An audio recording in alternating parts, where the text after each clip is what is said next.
Welcome, beautiful souls. Come on in, come on in. Today is not about being impressive. It is not about performing.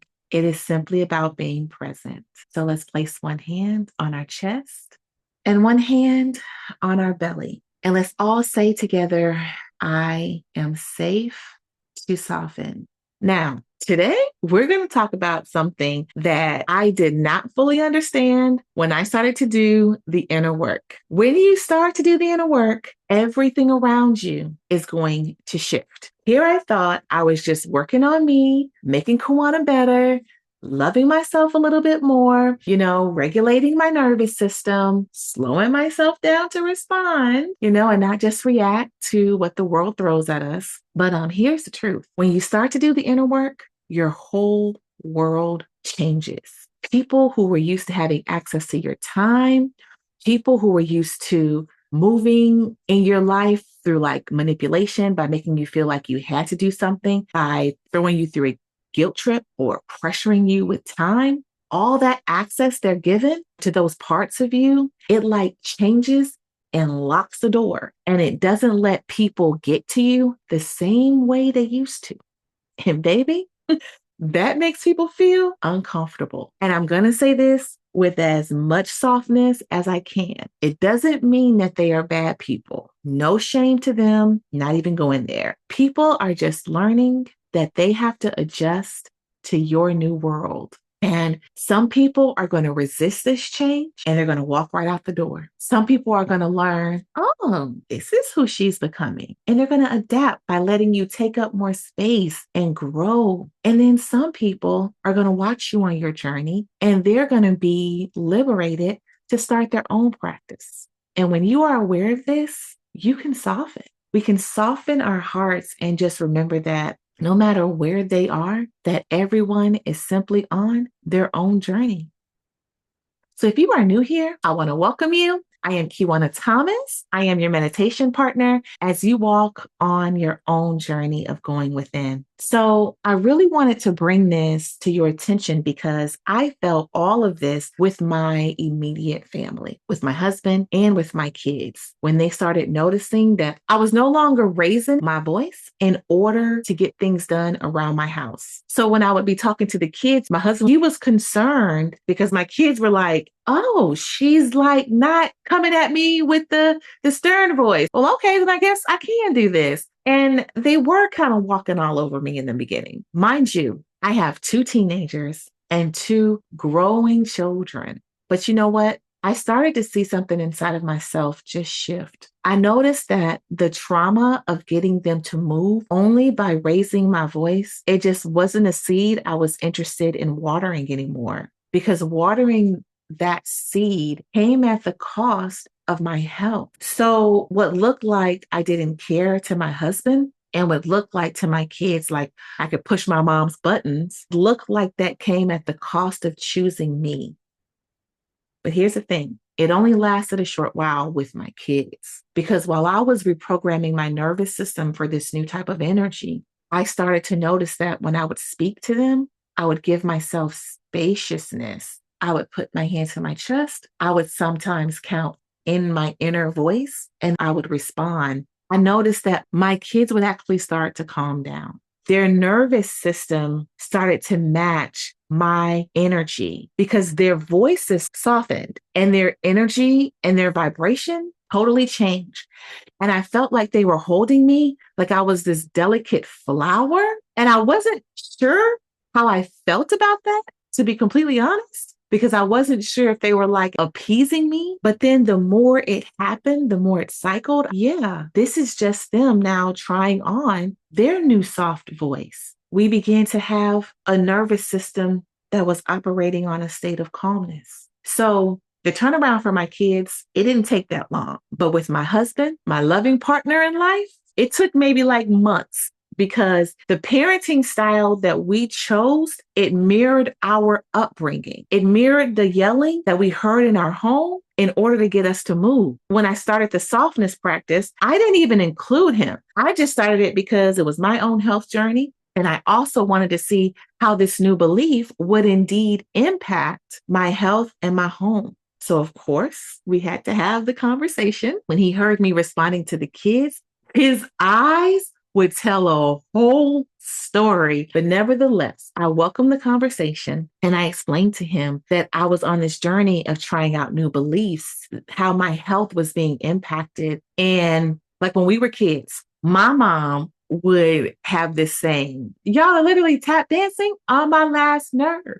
And I would be like, as a child, like, okay, how many nerves do you have left? I don't want to get rid of all her nerves, but I didn't want to reach that level of you are getting on my last nerve. And so as an adult, I've actually carried that with me. So I expressed to my husband that I just wanted to give myself a different experience. I wanted to trust that things were not going to fall apart in my house if I chose this new belief. So he just walked away from the conversation thinking that this is crazy and it's not going to work. And for me, I just remember holding that line, holding that rope. And I believed that my world was going to honor this new belief about myself. So guess what happened? Things did not fall apart. They didn't. They actually softened and they strengthened my family. Here's a thing that just brings me so much delight. When my kids see me getting riled up, one of my boys, the one who is so passionate and who has big emotions, he takes my hands and he says, Mom,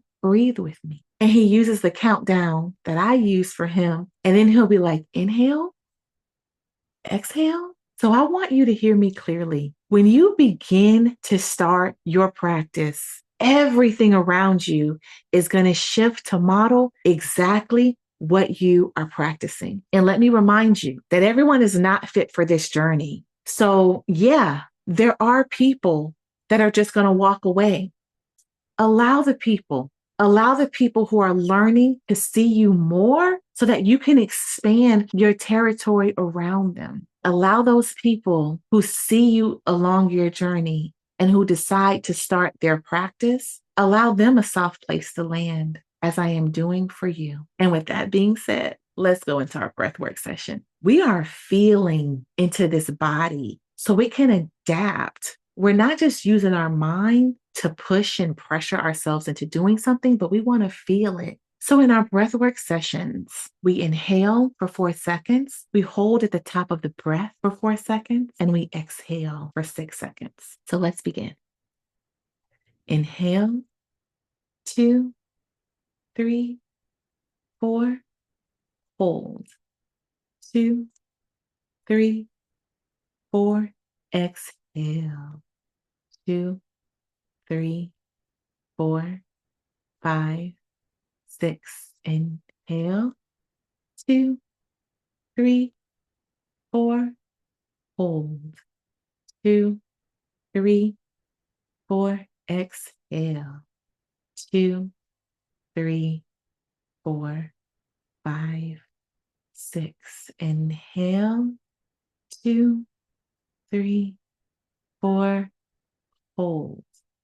2, 3, 4. Exhale. 2, 3, 4, 5, 6. Return to your normal state of breathing. Here we are in the present where all of our abundance lies. Take a moment and listen and gather your intention for today. Maybe your intention is to soften. Maybe it's to trust. Maybe it's to allow spaciousness. Whatever it is, I want you to hold it right here. Just hold it in your mind. I want you to look at it as we inhale, blow out the exhale. We are blowing it into the very thing that's going to hold it and allow it to return with such gentleness. We are not going to manipulate it, force it into our schedule. We're not going to decide this is the place that feels best. We're going to allow our world to return it during the time we need it most. And as we go into our silent meditation, I want to let you know that the thoughts are going to come. It's okay. We're not going to fight these thoughts. We're just going to observe them. And if we find ourselves on a thought train, we're going to be kind and very gentle and return on that exhale. For the practice is the returning, the coming back to ourselves and remembering who we are. Let us begin.